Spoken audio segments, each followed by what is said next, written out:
First, I'd like to thank the scientific committee for inviting me for this nice meeting, and Professor Tsolakis and Professor Veller for these invitations. I'm going to speak today about endovascular management of complex aortic iliac occlusive disease technique to avoid surgery.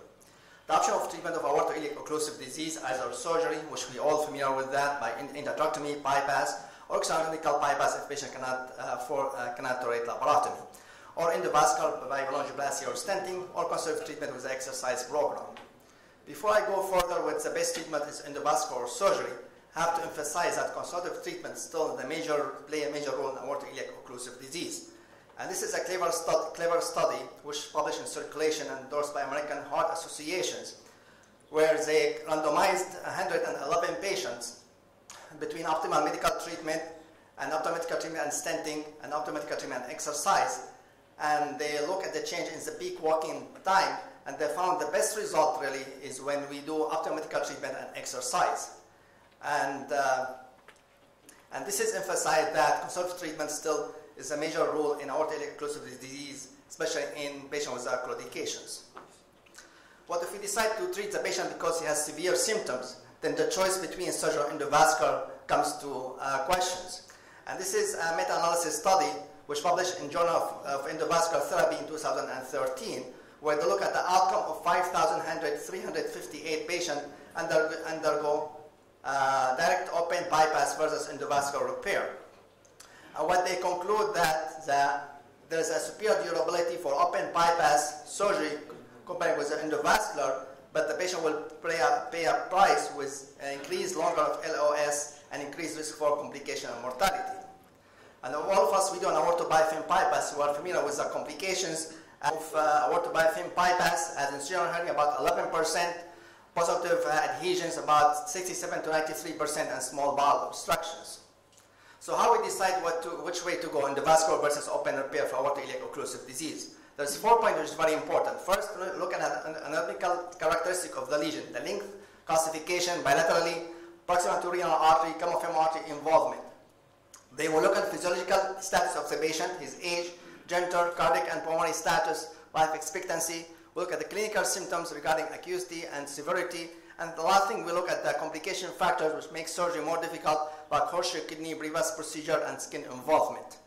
If we decide with the endovascular procedure, then a couple rules we have to follow. First, try to avoid subintimal planes, especially when you deal with aorta, because you can end with aortic dissection.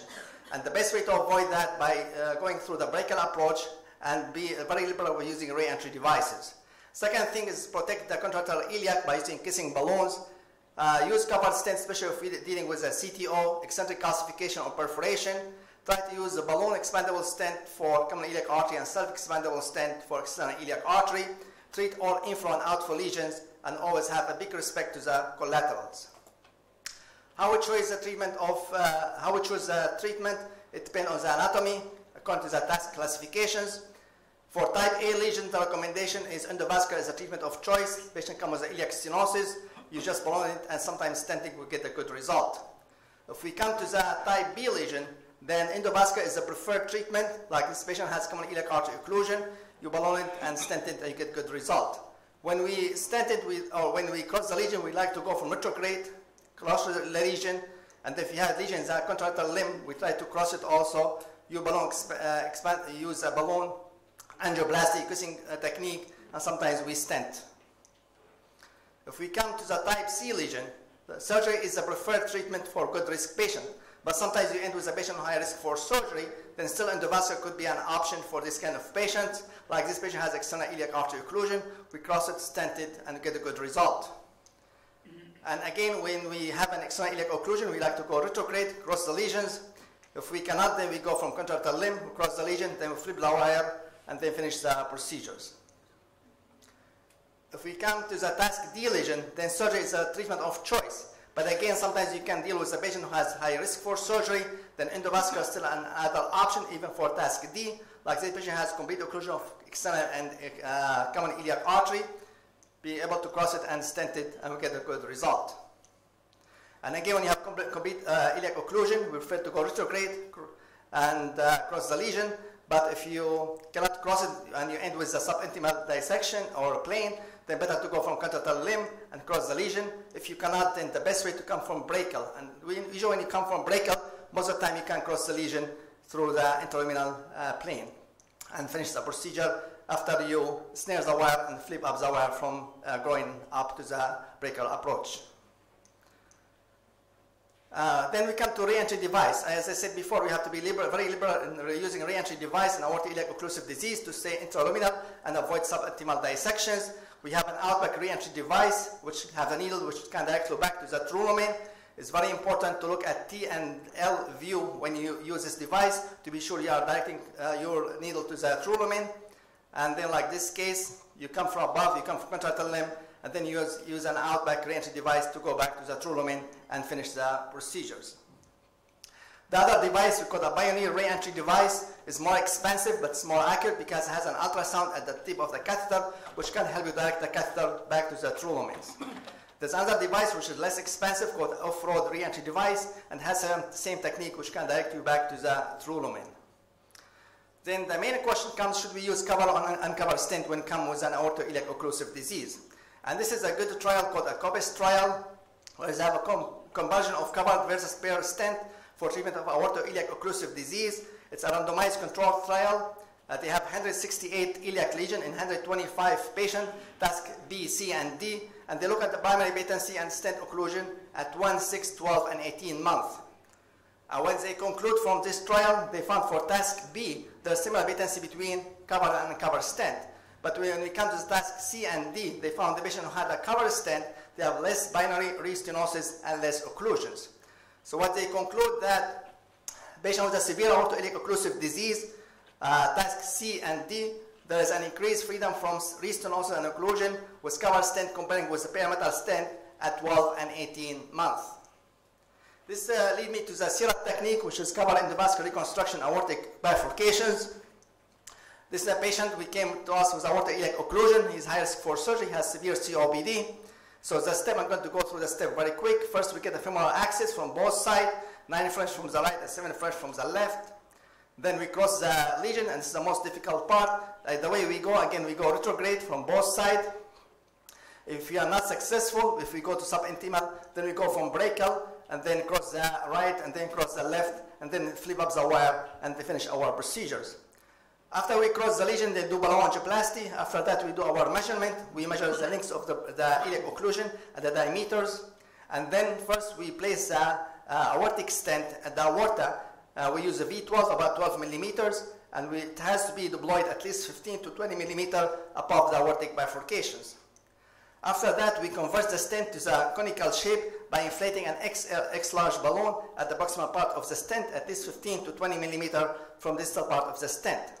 After that, we pull the wire from behind the stent, and then we direct it to inside the stent, so both wires will be inside the stent.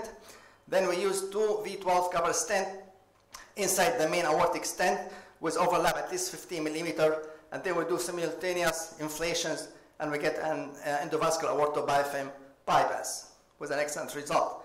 And this is how it looks from inside, and this is our patient before and after we treat him with a CIRAP technique.